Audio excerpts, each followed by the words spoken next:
We're going to look at Prim's algorithm now from this matrix here. Now this matrix represents the same as the same weighted graph as this picture version of the weighted graph. This 4 here shows that from A to B, out of B into A is 4. These are the out of routes, these are the into.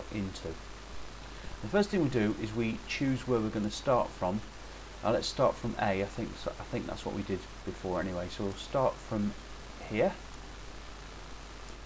which is the equivalent of choosing A first. Now normally I'd put a 1 above that, but I'm not going to do that because my handwriting is going to be totally messy with this mouse. Now we can't go back into A. Once we've started from A, we can't go back to A because otherwise we'll be forming circuits. So cross off all the routes back into A. That's all the routes out into A. We can still go out of A. These are the routes out of A, 4, 5 and 6. Choose the smallest of those. That's the 4. That's the equivalent now of adding this. So I'll build up the graph in the same way, just so you can see what's happening. Once we've added B to our graph, label it number 2. It's the second. A was the first. I will use the mouse. B is now the second that we've labelled. That says 2. Now we don't want to go back into B, so cross off all routes back into B. Now we've got A and B to choose from, so we can choose the 6 from A to E, sorry, the 5 from A to F, the 6 from B to C, the 10 from B to F, and the shortest we can see is this 5 here from A to F. From the matrix, it's this 5 here from A to F. So choose that.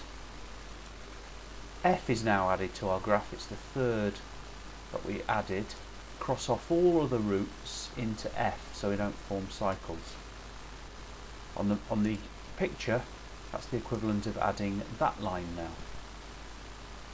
Now slowly building this up, we're now looking for all routes out of A, B and F.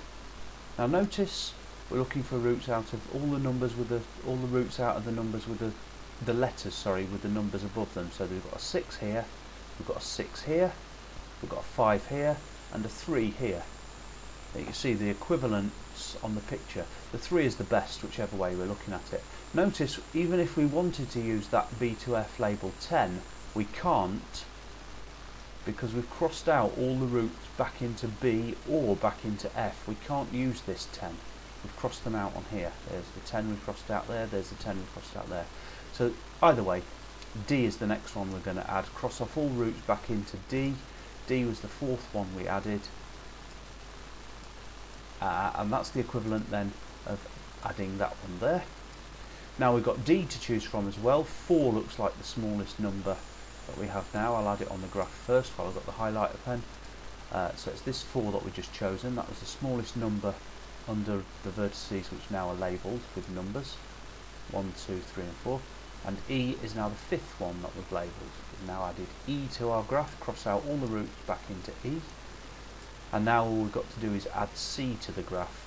So we can go from B to C, it's 6, from D to C is 7, from F to C is 5. 5's the best. There's the last one we add, cross off all routes back into C, and C was the 6th that we add. Just put that on here to show what that is. So there's our 21. Now add up the numbers that we've got circled, that should add up to 21. And it's the same whether we use Kruskal's algorithm, Prim's algorithm from the graph, or Prim's algorithm from matrix. We get the same answer, but certainly the same numerical answer. We might occasionally, if there's another possible shortest minimum spanning tree, then we'd get that one because we'd have a choice of which of the small ones to choose. You'll see that when you do it.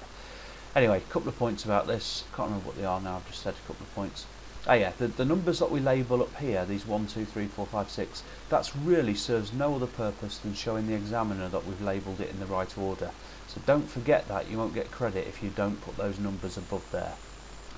I think that's about all there is to Prim's algorithm. It's pretty good. It's very fast if you've got a computer, because a computer can just look at numbers rather than try and consider this. It automatically avoids all cycles, which are the enemy of any minimum spanning tree.